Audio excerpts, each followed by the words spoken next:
The 50 fathoms. Yeah, That 50 fathoms. It's a cool watch. but I think it's overpriced. One. I do too. It's like I lump that with the Submariner personally. I don't know one person that has bought a 50 fathoms at retail. Oh, that's a gray market watch all day. All day. Yeah. Right? Yeah. My first one that I think is underrated. Oh, you're going to start with the most, or Yeah. you're going to start with the least underrated and end with the most underrated? That's just mine. Yeah. I don't know. I'm going to list mine out. Which one is the very most underrated? All right. Like the one that's just the most egregious. I don't think thought that deep, but Yeah. were you high when you like...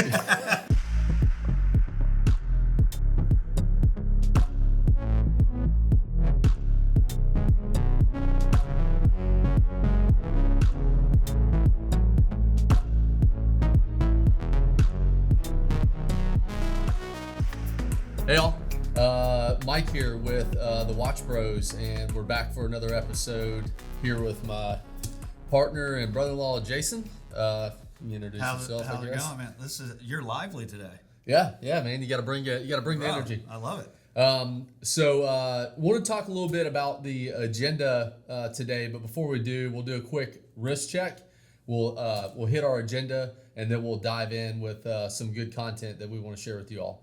So today I'm rocking the Tudor Harrods, and so really love this watch because it's not your atypical Tudor, at least that you see in the States, right? So I know over the pond it's probably a little more frequent, but I've never seen one in the wild here in the States, and so one that really resonates with me as I downgraded my Tudor collection. This is definitely one that's going to stay in it just because it's super unique, and that's kind of, again, I've mentioned that on some prior episodes. I'm a little bit of an aesthetics guy, but again, I like the unique and the rarity, at least for where I'm at. And the green. Yeah, and I'm a green nut. So. You love green. Yep. On watches. That's a pretty cool green, right? Different. It's not a normal green that you see. Yeah. The Tudor strap is really cool too. Now, did that strap come with that watch, or did you buy that later? No, I actually just put this on a couple weeks ago, and I haven't wore it. It actually, I pulled this off of my Panda. Yeah. But it, still Tudor, and still, I have 3 or 4 straps that are like my go-to. It actually looks really killer with the brown leather. Isn't that strap a little bit of the pain in the ass? Yeah, I don't know what it is. It's like right up in here. It's this. I love the material. I love the weave on it. But for anybody that doesn't have a Tudor, their straps are really, I don't even know if they're called straps. It's not a NATO. No. I don't. It's NATO. It's kind of like sailcloth, like a thin sailcloth. But it's just a pain in the ass. It doesn't cinch down quite right. It's hard to get it's it too under. Soft. It's hard to get it under after. Yeah. That's but it looks really good. Yeah, I thought it looked good on black. I was like, man, Do you remember the history around how they make those? Don't they have some monks or the Black Bay or the straps? Not no more. They stopped. I think they stopped. But doing they that. used to, right? It was a really cool story. Yeah, it was like a boutique almost, but it was, I believe it was like monks or something. I think it was monks. Yeah, like something cool. Why did they stop that? I don't know. Felix, look up if you can, look up like the history behind Tudor's strap. I'd love to know that. The Tudor Black Bay strap. You should be able to find something on that. Yeah.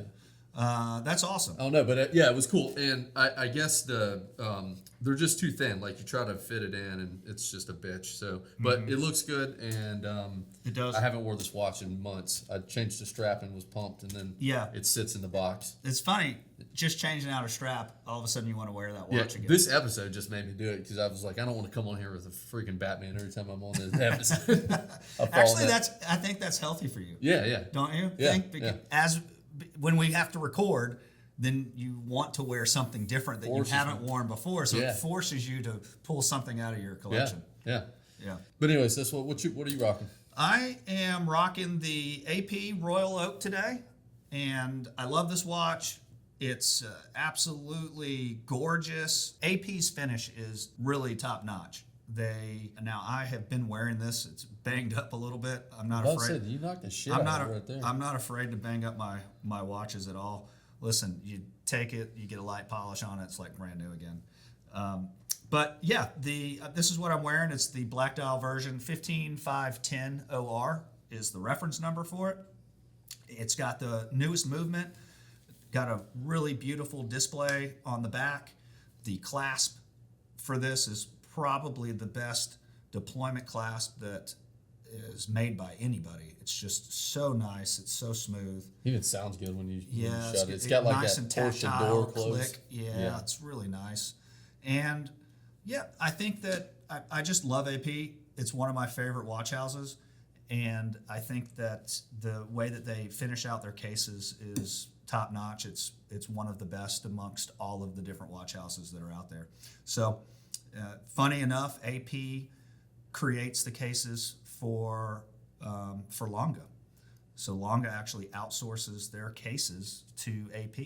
That's a fun little fact. Yeah. But it just goes to how good their finish is and how well they make cases. Yeah. Right. Are you gonna have you ever decided to like do a full bracelet? I've been searching for a bracelet. I've talked to a few people. Probably a bitch because this like a specific year that's like hard to find. Like not a lot of people are ripping that. Yes. So when they moved to the reference on this 15510, the beveled finish edge is actually like a millimeter thicker. Isn't it something stupid? It's like So just enough that you can't an get older bracelet, I believe, will fit on here because nothing else changed. Mm-hmm. But the bevel will not match perfectly. That's the difference. Yeah. I think. So you think that was on purpose or probably. Yeah. Yeah, because I think retail you can buy the older bracelet for $3 or so grand less. Yeah, so yeah. Right, and then for this one, there's a premium on it. Yep. So great watch. It's one of my dailies, to be honest. It goes with so many different outfits. It's on rubber. We live in Florida, so I can sweat in it. I can get it wet. No big deal. Yeah. I love this piece. Yeah, I do too. I always admire it. I love the dial on that. Just in the black dial, it really pops with the dimension inside of it. And Classic, right? It's Gerald Genta design, and it looks so much different than most other pieces. So it's a fun watch to wear. yeah, absolutely. Yeah. What are we getting into today, man? So we're gonna talk about a list that's been circulating on social that just ranks watches. Like I think it's ultra luxury, and then we've got high end luxury, basic, entry luxury, and then entry watches. And so, like all of you, we probably agree and disagree somewhat on the list. And so we're going to talk about a couple things today. I believe we got like, what are your three that are overrated, underrated, and then we've got some watches that probably should be on the list, right? Yeah, that didn't make it. Yeah, didn't make the list, and maybe it may be because that category was full. I don't know if there's like, hey, we're only picking X number of luxury. Yeah, the creator of the list, maybe they ran out of space. Yeah, or maybe it just didn't cross their mind. They're like, so there's a lot of brands that aren't on there that are pretty killer watches. Mm-hmm. But we'll do that, and then I think do we have anything else that we're discussing? No, man, that's what we're gonna get into that. I think. Yeah. Okay. We're gonna try. So, again, as anybody that has started watching us knows, we're brand new at this, right? So we want to try to figure out how we can condense this down to 30 minutes or less instead of going for an hour like we have. And then slicing it up. Yeah. Right. So we're going to cover this topic, and I think that'll be it. Yeah. And every week we'll cover something new. We'll continue to get better for you. Right. All right. So For let's. us. Yeah, exactly. Let's dive into. Let's do most underrated first. Okay. And I feel like I may have ripped your list. We looked at them, but we probably align on a lot of these. Yeah, we probably align. They're definitely. I have more than 3, but we wanted to keep it to the top 3 for the sake of time. Yeah. We could shoot the shit about this list for probably 4 hours, but No doubt. we'll keep it real. So my first one that I think is underrated. Are you tiering this? Are you going to start with the most, or are you going to start with the least underrated and end with the most underrated? That just mind fucked me. Yeah. I don't know. I'm gonna list mine out. Which one? End with the one that you think is the very most underrated. All right. Like the one that's just the most egregious. I don't think thought that deep, but Yeah. were you high when you like? You're like, no, wait. I was not on edibles when I That's funny. decided to. It's like Churchill Waterboy when he's like, wait, we're gonna fake the fake. I'm gonna faking the fake. All right, so I'll say Christopher Ward watches Underrated. Yeah. So I've personally owned 2 Ward watches. I'll tell you that it was listed as an entry luxury watch. Okay. I would say that falls into basic luxury, just because, I'm looking at what all's in that category. I'm looking at Oris. I'm looking at Ball. I'm looking at Ball Mercier, that Long jeans. Rado. Tudor. Alpina, Zhonghans. I don't Zen. have that watch, or however you pronounce that. Yeah, Zen. And Christopher Ward has done a tremendous job at creating a value watch. You get a shitload of value in that watch, and It fights way above its class. It does. It's way above its class. Yeah, and so definitely a contender on my list. That again, I'm saying that because I personally own 2. I had the Trident 60. Was it C60 or I'm not going to C60. Yeah, C60 bronze, and I had the titanium version, the blacked out. Yeah. And I sold one to your brother. He did. He loves that watch. But freaking love the watch. I moved I was trying to downgrade the collection. Not going to take up too much time, but it's a great watch, and I would rate that as a basic luxury watch. Agree. Number 2, I'd say I think of Hamilton again. Like you look at where Hamilton's rated now. So we've got Hamilton on the entry luxury is how they've rated it. Yeah, same thing. So then I look at again those same folks. Even Fortis is like who I'm thinking. Yeah. And I'm like, I don't know, man. Like I honestly feel like that Eterna. They're and what we're saying is Fortis and Eterna are in the basic luxury category now. And Hamilton's tier below on this list in entry luxury. Yeah. So and you'll see it. We'll pop it on the screen, and you can either shit talk our opinions or agree or whatever. But we'll just have dialogue. But yeah, I think about the khaki field watch that you had. Gave it to our buddy Sam. Yeah. Just a great watch, And then again, I'm ranking against other watch sets. Like, what is in your collection? We talked about this earlier. Like, if you got 1 or 2 watches, it doesn't mean you should sit in a certain category. But like, look at your broad range, and Hamilton has a pretty good broad range. They do. And so I put them under basic luxury. Another watch that really fights above and is a ton of value. But man, listen, they have a ton of heritage and a ton of history, and I think that they definitely deserve to. I just also believe that they're underrated. I think they should be in basic luxury. Yeah, absolutely. And then last, not to repeat what I'm sure you're gonna spill, but Tag Heuer. I mean, we have Tag ranked down. Where is basic Tag at? Luxury? Yeah, basic luxury. They have it right next to Tudor. Yeah. So come on. Tag's doing some great stuff, right? So maybe if you're gonna take just the Aqua Racer, yeah. If you want to rate it by a style or a model, then maybe they have a few that would sit down there.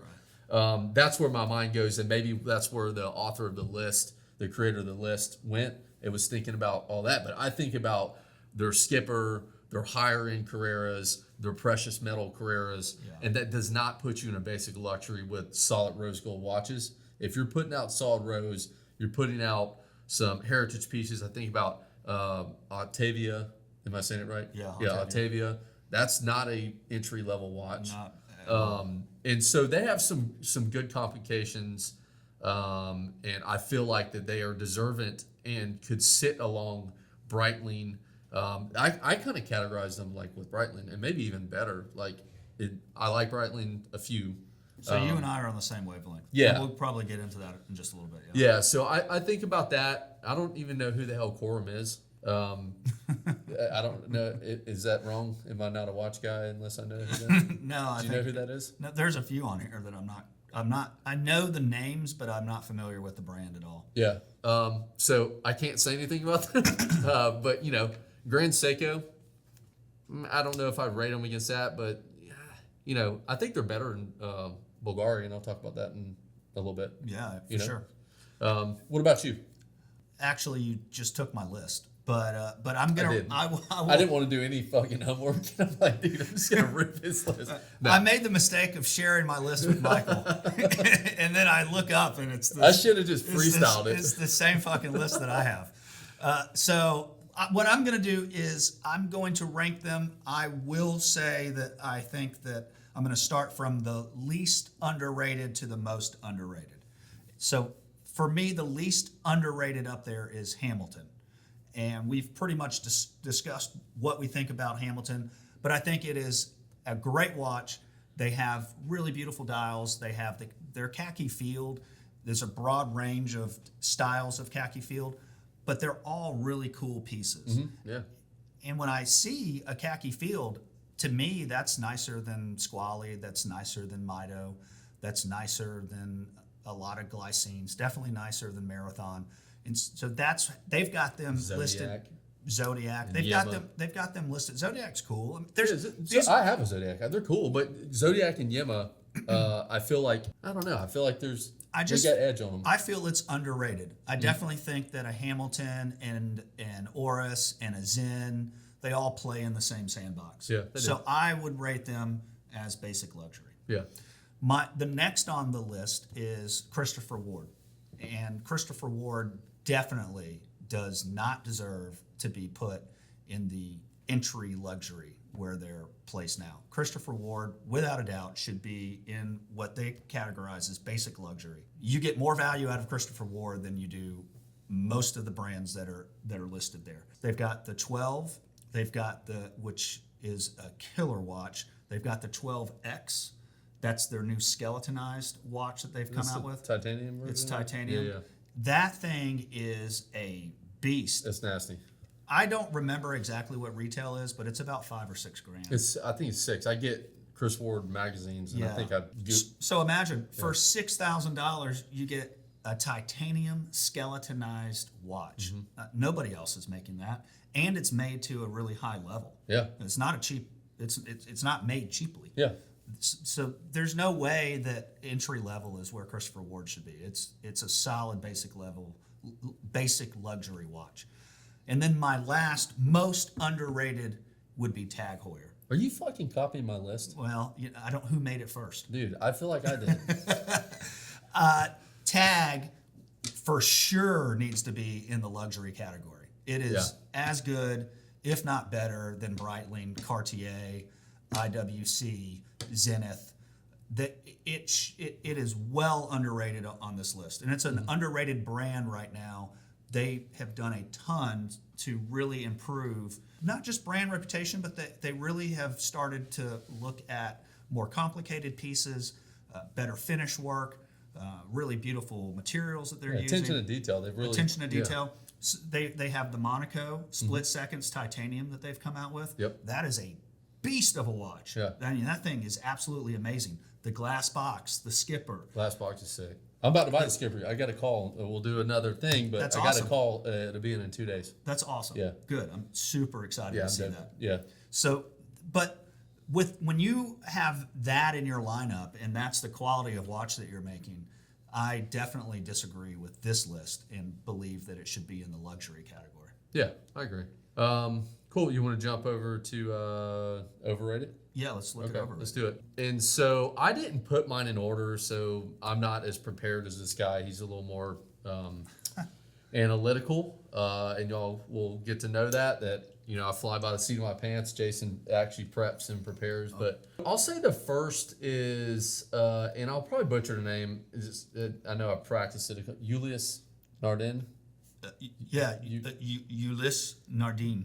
There you go. You put a little I put a little juge on it. Yeah, a little juge. Yeah, so I don't see them, and I've looked at their pieces. I looked at their pieces when I was in the island, just because I haven't had a lot of hands on with them, and they're not a high end luxury watch. Just Not in my eyes. no, somebody, and not shitting on you if you got one, right? Like if you love it, and well, I'll say this: our channel is opinion based, right? Everybody's got them, but for me, not a watch that I would rank against a Patek, a Longa, an AP, a Vacheron, JLC, if hell, Breguet, all of those, they don't compete in that category. And so, if anything, I was going to bump them down to luxury and bump Glashütte up. And I don't think they compete either, but like if I had to swap somebody off a list, that's probably where I'd be swapping. I just don't think that's the play. The next one, I mentioned this earlier, is Bulgari, and I really think about like perfumes when I think of this brand. They're more of the Gucci and the luxury. You think of them as a fashion watch. And I know they've done great things. So they've got they've one of the done thinnest some really- watches. yeah. What's it called? I can't think of the name of it right now. I should know it, but I don't. Anyways, and I just don't geek out over. You know why I don't know it? Because I don't think of them as high-end luxury. yeah. I'm sorry. I don't think of them as luxury. Octo. Is that what it is? Octo. It is It's Octo, yeah. I obviously cared enough to know that. I do think the specs on the Octo are pretty rad. Cool that you can get a watch paper thin. Not something aesthetically that I want to wear. If I wanted to wear a piece of paper, then I would. Yeah, you would draw on it. I would draw a piece of paper watch. I gotta draw a new battery for this. Or I just wouldn't wear one. But I just don't feel like they are a quote unquote luxury brand. Luxury fashion line, maybe. Yeah, they have some good stuff. Their cologne smells good. Their perfume smells good. Yeah. I'm cool with them. No hard feelings. Just in the watch game, probably Cologne not. buyer, not a watch buyer. Yeah, exactly. That's like Tom Ford throwing a watch on here, and I love Tom Ford stuff. Right. Like your cologne's badass, man. But watches, and same thing. Like I'm glad I didn't see it on here, but we went to the Louis Vuitton boutique. They've got their version of like high end watches, and they sit in that $15,000 to $30,000 range. Yeah. Not something I'd even have on this list. No. Again, it's a fashion statement. Yeah. I've got $30K to piss away on a Louis watch. Mm-hmm. And then last, Piaget is. Am I right? Piaget. Yeah, Piaget. I just don't want to sound too redneck. We are from the South. But yeah, Piaget. Tried some on in the islands. I don't know if it's the design aesthetic of the watch that I just don't think they're competing against Patek and AP. And again, or even Vacheron. I look at, we went to the boutique in New York in Vacheron, and the line that they have. Now, they do have nice movements. They have really pretty movements. I tried on one of their skeletons. We're talking about a Piaget. Yeah, the Piaget. It's pretty, and maybe it's a brand recognition for me. I don't know. Just not a watch that I would rank against JLC and some others. There's more of like a artsy craft, and I think for some folks they can make the argument that I like the typical watch. I want something a little different looking, and if you want like a bubbly, round, oval style, then cool. That would be your brand. You may argue, the point that Mike, I think I disagree with you. That's cool. Just for me, not on that. Right. Piaget for me, they fall in line with another brand that's not up there, but that we are going to talk about. So I'll save that for when we talk about it. But my most overrated watches, again, I'm going to start from the least overrated to the most overrated, is Piaget. We both think that Piaget is overrated. I could not agree more. Did we just copy each other's list? No, Like there's a couple of differences, but yeah, okay. But listen, I think what that goes to is you and I are in line with what we think about the list that's here, and probably a bunch of people that are watching it will agree as well. Of course, there's going to be people that That's don't. the same thing I was just about to say. For me, Piaget, overrated. In no means can it compete with JLC. Can it compete with Alanga and Zuna? Can it compete with Patek? Can it compete with AP? Mm-mm. Those are high-end luxury watches. Yep. Piaget is a beautiful watch. Again, their movements. Do they even have $75,000, $100,000 watches? The one I tried on was 30. Beautifully finished. I don't look into the brand enough to know what their They may. most I high-end think they do watches that. are. Yeah. They probably do. I know the brand. They're probably their most famous watch is their Polo. If you've ever seen the Polo, Yeah, yeah. it is a really cool watch. Yeah, that's right. But you can't take one watch and say, okay, that's a really cool watch, and rank it with Patek and AP and some of the other brands that are up there, Vacheron, because they have one really cool watch. Yeah. The Polo looks real similar to an Aquanaut. That's how it was with Bulgari. Yeah, They had the Octo, and like, and maybe it's I don't know enough about the brand, but yeah, I agree. Yeah, but it's our perception. I mean, that's what this is. Whoever created this list, it's their perception about the brand. We're just talking on their list and what our perception is. So Perception's reality. it can be. So Piaget, I can't see it as a high-end luxury. I would knock that down to luxury. It is a very nice watch, but not that high-end. The next on my list is Block Pawn. Block Pawn has a ton of heritage, obviously. They've got a really cool story with some complications and types of watches that they produced first. Yeah. That's all fine and good, but they're not in the same realm as some of the other luxury brands. For me, I don't think that they compete with an IWC. I don't think they compete with an Omega. I don't think they compete with a Rolex. Now, that is who they're going after. They're going after those customers, but they're not as good as those brands in my eyes. So in my eyes, I would take and move them down a notch. So instead of being high-end luxury, I would just put them as luxury. Put them against Rolex. I would put I misspoke earlier. I would put them against Rolex, IWC. I knew what you were saying. Thank you. Yeah. I would not put them against Patek, AP, Vacheron. Right. It's just not in the same level. They're just not there. And I just think about the Longa One or your Longa. No way does what's their mil spec watch, the tired bezel. I like it. The 50 Fathoms? Is The that what you're 50 talking about? Fathoms. Yeah, That 50 Fathoms. It's a cool watch. But I think it's overpriced. One. I do too. It's like I lump that with a Submariner personally. I don't know one person, whether I know you on social or whether I know you in person, that has bought a 50 Fathoms at retail. Oh, that's a gray market watch all day. All day long, Yeah. right? Yeah. So yeah, that's kind of middle of the pack, is overrated. And then the last brand up there that I think is the most overrated would be Ulysse Nardin. That watch is not high-end luxury at all. That watch should be knocked down to luxury for me. The Ulysse Nardin, I don't think you couldn't pay me to wear that watch. Nah, I honestly, I would would wear long jeans before I wore a UN. I just wouldn't wear that watch. I just don't.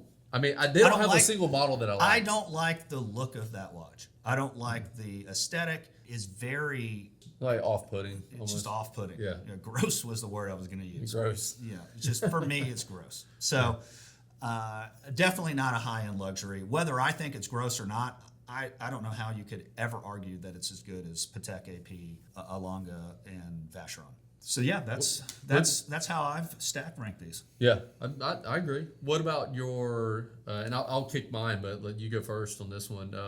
Any, like, as we look through these, any brands that you're like, man, this is a miss on the map. Like, what's a miss? Yeah, for you? what didn't make it that I really enjoy, a brand that I like? I put Ming as a brand that's not on this list that should be on this list. I own two Mings actually, and that is an amazing little piece. It's an independent watchmaker. I don't know if the story behind it is pretty cool.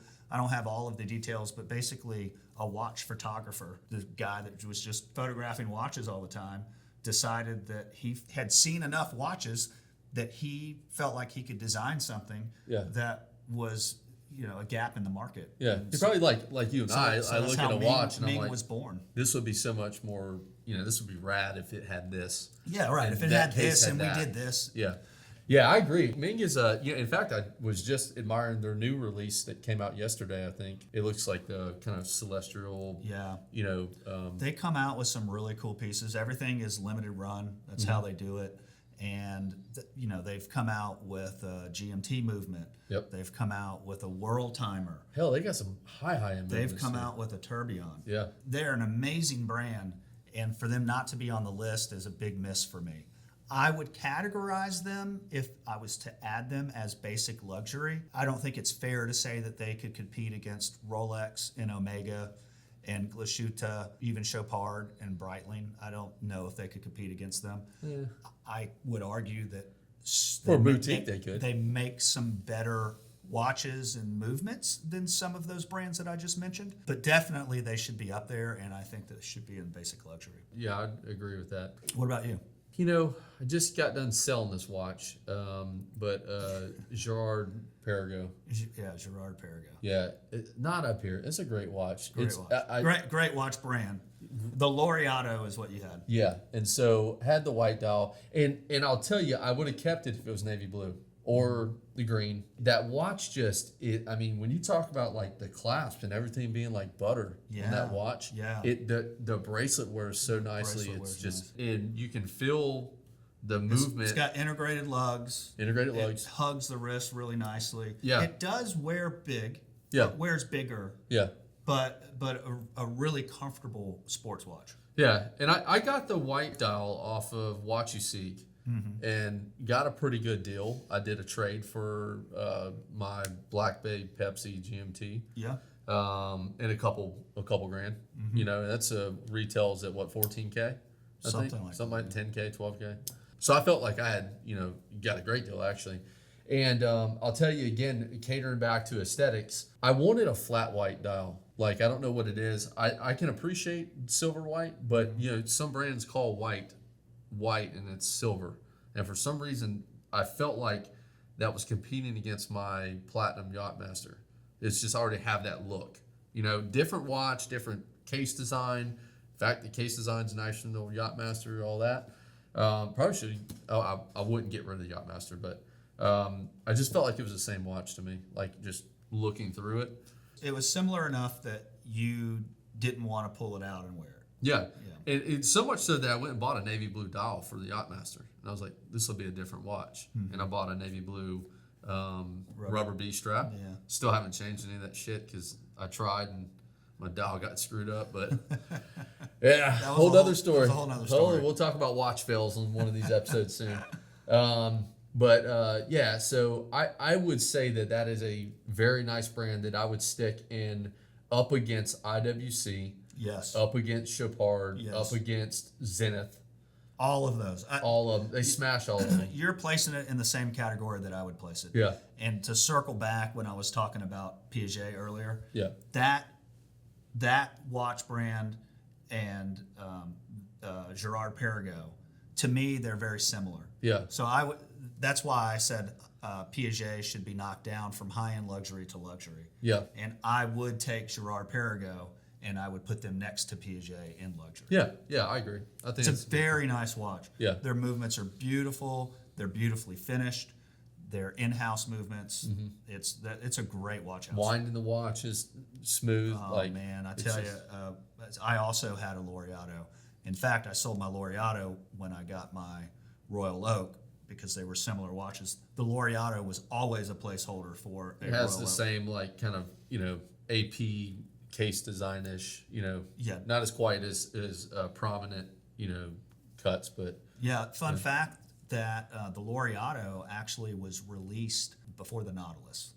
Oh, Pretty really? cool, yeah. Yeah. So AP came out with theirs. Laureato, the original release was a quartz movement because it was during the quartz crisis, but was released before Nautilus came out with theirs. Now, the Laureato is not a Gerald Genta design, but the Royal Oak definitely inspired the Laureato release. Yeah, I've got appreciation for the brand. I think that they've done great stuff. It's just, again, given the Jeep Dad, if you watch our stuff, I'm going to quote you on here, has the blue dial, and He does have the blue dial. He had it for sale for a while, and I admired the shit out of that watch from afar. But I almost pulled the trigger with him on it. And I remember you telling me about it. That would have been you should have pulled the trigger on. Yeah. I wish you had not sold. It's your collection, but I wish you had not sold that watch. I had that watch for maybe 3 years, probably my Laureato. Yeah. Somewhere around there. I love that watch. I had mine for like 3 weeks. You did. You did. You got it. You're like, what do you mean you're selling I it? saw you wear it once, And literally 3 or 4 weeks later, you were telling me you were selling it, and Yeah. I'm like, bro, He got so pissed off. what are you doing? Because I talked about I admired his black dial forever, and then I remember telling you I was like, yeah, I think I'm gonna sell it. I don't know. I remember questioning it. We were downtown. I was like, what is that dial color like you? You're like, well, some of the high end like Longa, they'll call a white dial and it's got a silver finish. You're like, dude, that thing looks sick. Oh, it did. And when I sold it, you're like, what the hell are you doing? And I was like, I don't know, man. I got it. I was so disappointed. One of your nicest watches, and you just pissed it away. It probably was your nicest watch, to be honest, as far as finish level and movement goes. Yeah. It really was. Going back to the movement, I used to love to wind that thing. Yeah. Because it had the perfect amount of like high-end crunch. Yeah. Just enough resistance, but so smooth. So it was this really weird pairing of slight crunch, but very smooth. I loved winding that watch. I should have screwed with you and said, yeah, I sold it and I got like 13 Zodiacs. Like, bro, I got every colorway in Zodiac. I would have hung up on you. We may have never talked again. A piece of shit. That's funny. If you have any comments on the chart that we have reviewed today, please make sure to comment down below. Let us know what you think. We would love to get some dialogue going, and I would love to know what your thoughts are. It would be interesting to see if there's something that we missed. So, yeah, just don't catch one of us when we have a buzz and we want to get argumentative in the notes. me and him. Yeah. WTF, you mean that my opinion sucks? No, just kidding. Yeah, definitely comment below. We appreciate the engagement, and until next time, see y'all later. See ya.